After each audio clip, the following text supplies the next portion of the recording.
Central మినిస్టర్లకు ఇస్తారు. అలాంటి పదవి ఇంత చిన్న వయసులో నాకు ఇచ్చి తన సేవలు అక్కడైతే తీసుకోవాలని చేశారు. దాని తర్వాత రీసెంట్గా జూన్లో నేను అడగకుండా కూడా పిసిసి జనరల్ సెక్రటరీ చేశారు. ఇప్పుడు జిల్లా అధ్యక్షుడిని పైనుంచి ఏఐసిసి ఢిల్లీ నుంచి వచ్చింది. సో ఇది ఎంత క్లియర్గా ఎందుకు చెప్తున్నా అంటే కొన్ని అపోహలు. కానీ ఒకటి చెప్తా, నాకు పదవి రావడానికి కారణం అందరూ, ప్రతి ఒక్క కార్యకర్తలు, ప్రతి ఒక్కరు చెప్పుకోండి, ధైర్యంగా చెప్పుకోండి. రాజీవ్ రెడ్డికి ఈరోజు జిల్లా అధ్యక్షుడు వచ్చిందంటే నేను చేసిన అని ప్రతి కార్యకర్త చెప్పుకోండి. ప్రతి ఒక్కరికి మీకు శుభాకాంక్షలు రావాలి. నేను కాదు అధ్యక్షుడు, మీరందరూ అధ్యక్షుడు అయినట్లు ఫీల్ అవ్వాలి. అయితే అన్నీ తెలుస్తామని లేదు. ఇప్పుడు ప్రతి ఒక్కరిని అందుకే కలుస్తున్నాను, టైం ఇస్తున్నాను, తెలుసుకుంటున్నాను ప్రతి దగ్గర. ఇప్పుడు మీరు చెప్పారు, అన్న చెప్పిన విషయం నాకు తెలియదు, నా దృష్టికి రాలేదు. ఇప్పుడు చెప్పారు కాబట్టి వాళ్ళు మనకు చాలా ఇంపార్టెంట్. వాళ్ళని ఒకసారి కలిసి వాళ్ళు ఏం ఎక్స్పెక్ట్ చేస్తున్నారో మేము ఏం చేయగలం అనేది దాని మీద తప్పకుండా వర్క్ చేస్తాను నా అధ్యక్షుడు. ఈ సమస్యనే కాదు, ప్రతి ఒక్క సమస్య, జిల్లాలో ఉన్న ఏ సమస్య ఉన్నా ఎవరైనా కలవచ్చు. వాటిపైన ఎలా ముందుకు తీసుకెళ్ళాలి, నా చేతిలో స్పాట్లో ఉన్నది చేస్తాను, లేదంటే దాని ప్రొసీజర్ తెలుసుకుని ఎలా ముందుకు వెళ్ళాలో కూడా ప్రయత్నిస్తాను. సో దానికి దృష్టిలో పెట్టుకొని అందరూ రండి. ఎవరికి ఉండదు. 5వ తారీఖు నుంచి మీ బలాలు నేను డైరెక్ట్గా చూడాలి. ఎవరో చెప్తే వినను. 5వ తారీఖు నుంచి ప్రతి ఊరికి వస్తా.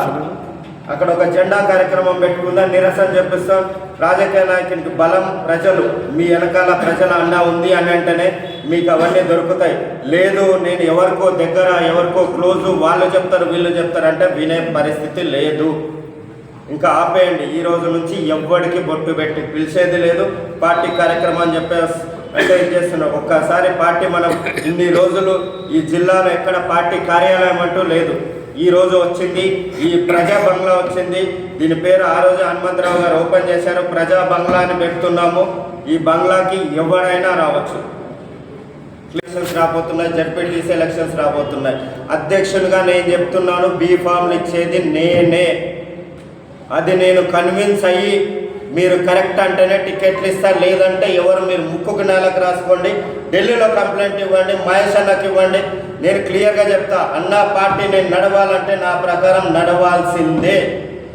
మీరు ఎక్కడో ఎవరో ఎన్నో బంగ్లాలో కూర్చొని మాకు బీఫామ్లు వస్తామని మీరు అనుకుంటుంటే ఆ భ్రమ ఈ రోజు నుంచి పటాపంచలు చేస్తున్నా. ఎవరైనా ఈడకి రావాల్సిందే. ఈ కార్యాలయం నుంచి నేను సంతకం పెట్టిన తర్వాతనే తీసుకోవాల్సిందే. నేను కాంగ్రెస్ నా స్టైల్ ఏది మీరు ఢిల్లీ నుంచి గల్లీ వరకు తెలుసుకోండి. ఇప్పుడు క్లియర్గా చెప్తున్నా, మీరు కనుక ఇంతకుముందు పని చేసిండ్రా, ఓకే మంచిది, దాని గురించి ఇది చేస్తా. మేము పని చేస్తాం, పని చేసిన తర్వాత దాని ఫలాలు వస్తే మీకు ఇస్తాం నామినేటెడ్ రూపంలో. కానీ ఇప్పుడు స్థానికంగా రేవంత్ రెడ్డి గారి నాయకత్వంలో ప్రతి సీటు నాకు ఇంపార్టెంట్. అధ్యక్షునిగా ప్రతి కౌన్సిలర్ సీటు గెలవడం నాకు ఇంపార్టెంట్. ప్రతి ఎంపీటీసీ గెలవడం నాకు ఇంపార్టెంట్. ప్రతి జెడ్పీటీసీ గెలవడం నాకు ఇంపార్టెంట్. జిల్లా హనీమూన్ పీరియడ్. కాంగ్రెస్ పార్టీ ఎవరి కోసం ఆగదు. 22వ తారీఖు అనౌన్స్ అయిన రోజు నుంచి నాకు వీలైనంత వరకు అందరికీ కాల్ చేశాను, బుజ్జగించడానికి ట్రై చేశాను, అన్ని రకాల ఇది చేశాను. అంతవరకు ఓకే. కానీ కాంగ్రెస్ పార్టీలో అన్నిటికంటే ముఖ్యం క్రమశిక్షణ. ఆ క్రమశిక్షణ తప్పితే మాత్రం ఈ పార్టీ పెద్దగా నేను చెప్తున్నా ఎంతటి వారైనా సహించను. ఇంకోటి, ఇక్కడ కాంగ్రెస్ పార్టీ కార్యాలయం ఇది మాత్రమే. జిల్లా పార్టీ కాంగ్రెస్ కార్యాలయం ఇది మాత్రమే. ఇంకెవడైనా సరే కాంగ్రెస్ పార్టీ పేరు చెప్పి ఆ పేరు ఈ పేరు పెట్టి కాంగ్రెస్ పార్టీ ఉందంటే వాడు ఎంతటి వాడైనా షోకాజ్ నోటీసులు ఇస్తా, అవసరమైతే సస్పెండ్ చేసే పరిస్థితి వస్తుంది. ఇంకేదైనా కార్యాలయం మీరు ఓపెన్ చేయాలనుకుంటే నా జిల్లా అధ్యక్షునిగా నాకు చెప్పండి. తాలూకాను ఓపెన్ చేయాలనుకుంటారా, తాలూకా కాంగ్రెస్ కార్యాలయం ఉంటుంది. ఒక వ్యక్తి పేరుతో పార్టీ ఉండదు. ఎవరైనా వాట్సాప్లలో కానీ ఇంకా కానీ ఇది కాంగ్రెస్ పార్టీ కార్యాలయం అని చెప్పి పేరుతో చెప్తే నేను తీవ్రంగా దాన్ని వ్యతిరేకించి చెప్తున్నా, ఇది హెచ్చరిస్తున్నా. ఇంకోటి, కాంగ్రెస్ పార్టీలో మీకు మెసేజ్ వస్తే ఇది స్వాతంత్ర సమరయోధుల కోసం ఇచ్చేసిన ఒక మెసేజ్. ఆ టైంలో వాట్సాప్ లేవు, ఏం లేవు. గాంధీ గారు అక్కడెక్కడో ఢిల్లీలో చెప్తే, బాంబేలో చెప్తే మొత్తం గాంధీ గారు ఇది చెప్పిండ్రంట అని చెప్పి పరిగెట్టుకుంటూ వచ్చినారు.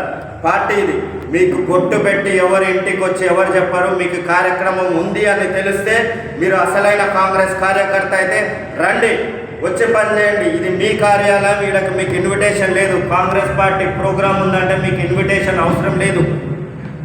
మేము మీడియా పరంగా కానీ, వాట్సాప్ పరంగా కానీ, మనుషుల పరంగా కానీ ఏ విధంగా మీకు తెలిసినా అది ఇన్విటేషనే. అది మాత్రం గుర్తుపెట్టుకోండి. ఇంకా అయిపోయింది.